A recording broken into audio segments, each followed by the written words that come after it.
What's up, Patchers? I am Wolf, and welcome to this video. So, I got a lot going on here, but trust me, it's not as complicated as it may seem. At least for you guys that already work in the industry and kind of understand how synthesis works and how sampling works, then this should be a pretty easy video. So this device should be available on the hub, and I'll actually make a nice little portal to it. It's still in progress, but everything in Patch is always a work in progress because you know, it's us building these instruments from the ground up.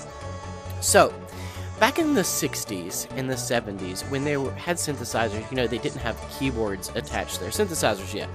So one of the concepts I came up with in here was, instead of having a keyboard attached to a synthesizer, use these little step dials right here. And these step dials are called shift dials, and they correspond to the arpeggiators. So when I press a button, you can see it moves the shift up and down.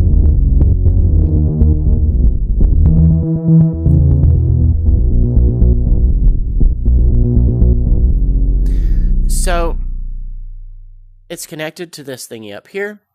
When I move the blocks, those are different keys. So if I come down here and I press this, you can see it's playing this right here, and then we can change the key.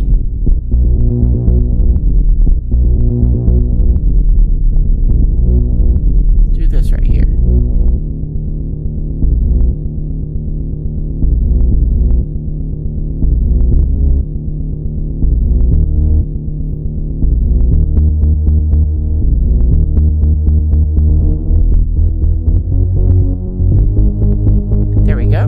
That sounds pretty cool. Now, these down here, which I added a few minutes ago just to show you guys, are connected to the presets down here.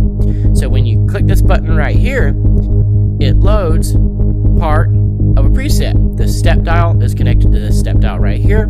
So when you move it around, the idea is you're moving the preset, and then you click load, and then it'll load another preset from here. I haven't added those buttons yet because I just hadn't got around to it.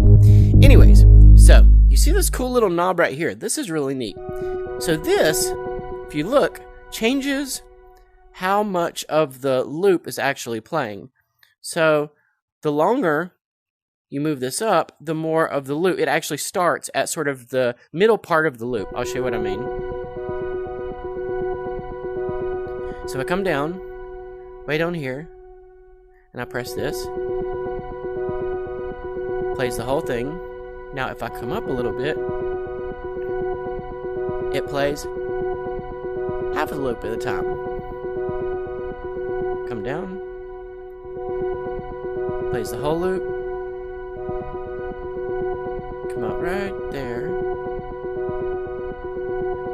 Now we can move this around.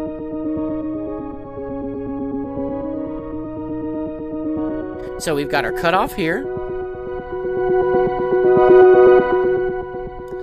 We've got another cutoff here, which is dedicated to this low pass over here. That's this. On all of them, of course.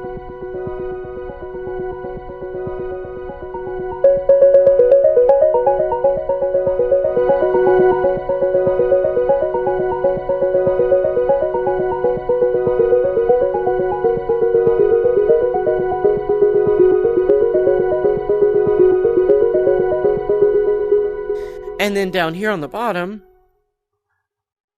you can see here, I think I connected these, but I might not have connected these knobs yet because it's a lot to do. So one of the cool things also is these pull little blibbity doodads, whatever they are. So when you pull on this, it can be connected to just about anywhere. At this point, I have it connected to the effects over here, and you can see it moves the rate up and down.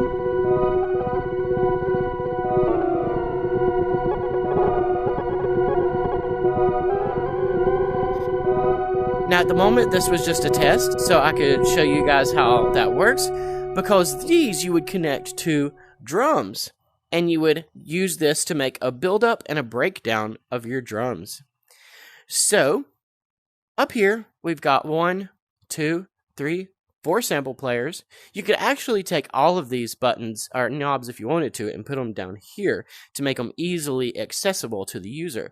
And that was really one of the ideas here, is to make things more easily accessible to the user. So you can play this in a grid type fashion and to make things a little bit more easily accessible. Of course, we do have a metronome up here, which is just a simple bubble metronome to keep us in time. I could probably add, again, some knobs for that as well. And then we just have this simple little bass over here, again, just keeping time. And if we wanted to, again, we could attach the knob to our bass drum and make build-ups and breakdowns. So pretty simple. Anyways, that's a kind of introduction to this little project. It should be on the hub. I'll be adding a portal to it so you guys can play around with it, test it out, add more stuff if you want. It's still a work in progress, but yeah, it's definitely coming along. Anyways, have a good afternoon.